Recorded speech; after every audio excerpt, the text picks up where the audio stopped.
ছোটদের জন্য আমার আজকের গল্পটি হলো জ্যাক অ্যান্ড দ্য বিনস্টক। এটি জ্যাক নামের একটি ছেলে ও তার মায়ের গল্প। জ্যাক তার বাবাকে খুব ছোটতেই হারায়। মা এবং ছেলের সংসারে ছিল শুধুই অভাব অনটন। প্রায় দিনই খাবার জোগাড় করতে তার মাকে তার ঘরের কিছু না কিছু জিনিসপত্র বিক্রি করতে হতো। একদিন জ্যাক তাদের শেষ সম্বল গরুটিকে বাজারে বিক্রি করতে নিয়ে গেল। বাজারে একটি লোক তার কাছ থেকে গরুটি কিনতে চাইল এবং তার বদলে তাকে কিছু জাদুই বিনস দিল। জ্যাক তাকে বিশ্বাস করে খুশি খুশি সেই বিনসগুলি নিয়ে বাড়ি ফিরে এলো। কিন্তু ছেলেকে কেউ একজন টাকা না দিয়ে বিনস দিয়ে বোকা বানিয়েছে ভেবে মা রাগে দুঃখে হতাশায় সেই বিনসগুলি জানলা দিয়ে ছুঁড়ে ফেলে দিল। পরের দিন সকালে জ্যাক বাড়ির বাইরে বেরোলে জানলার পাশে একটি বিশাল বড় শক্তপোক্ত লতানো বিনসের কাণ্ড দেখতে পেল, যার মাথা দেখাই যায় না।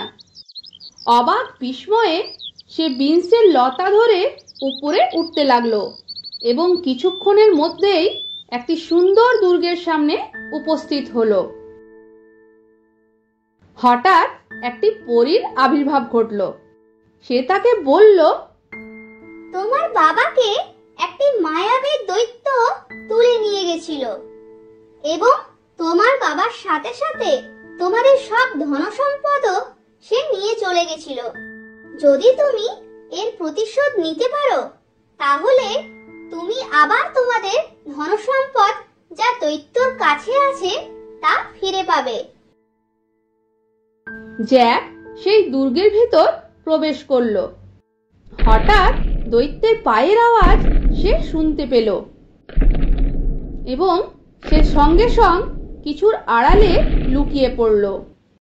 দৈত্যটি খাবার খেতে বসলো।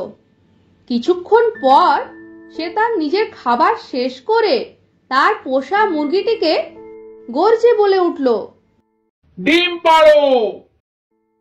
আর জ্যাক অবাক হয়ে দেখলো মুরগিটি সোনার ডিম পাড়ল। দৈত্যটি জোরে জোরে হাসতে লাগলো।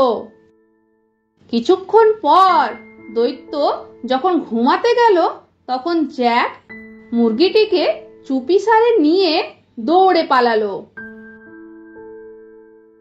ঘরে ফিরে এসে সে তার মাকে মুরগিটি দেখালো, আর যত খুশি তত সোনার ডিম পেল।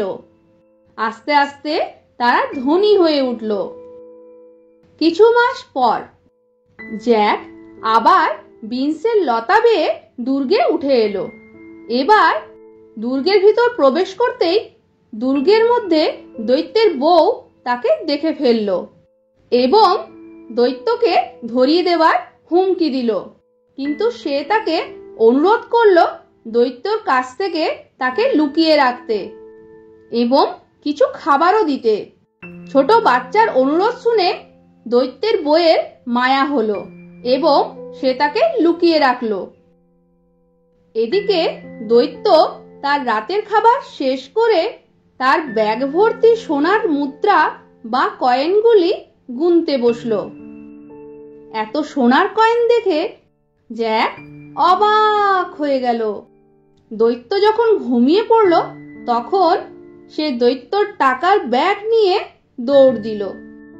আস্তে আস্তে জ্যাক ও তার মা আরো ধনী হয়ে উঠল, নতুন বাড়ি ঘর কিনলো এবং শান্তিতে থাকতে লাগলো। সময় পেরোলো। একদিন জ্যাক ভাবলো বহুদিন দুর্গে যাওয়া হয়নি, তাই সে আবার লতা বেয়ে উঠে পড়ল। এইবার সে দৈত্যর কাছে একটি জাদুই বীণা দেখতে পেল, যেটিকে দৈত্যটি আদেশ করা মাত্রই অপূর্ব সুন্দর সুরে বেজে উঠছে। জ্যাকের তখন মনে হলো এই বীণাটি তার চাই।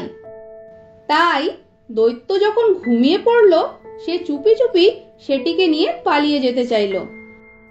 কিন্তু বিনাটি কথা বলতে পারত।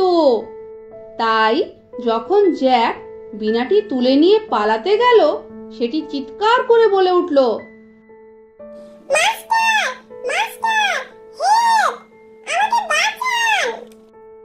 দৈত্যটি জেগে উঠল এবং রেগে জ্যাকের পিছু ধাওয়া করল। জ্যাক দ্রুত গতিতে বিনাটি নিয়ে বিনসের লতা ধরে নিচে নেমে এলো। সে একটি বড় কোদাল দিয়ে গাছটি কেটে শিকড় থেকে আলাদা করে দিল। অমনি দৈত্যটি নিচে পড়ে গেল এবং শেষ হয়ে গেল। এরপর আবার পরীর আবির্ভাব ঘটল এবং সে জ্যাকের মাকে সব ঘটনা বিস্তারে জানালো।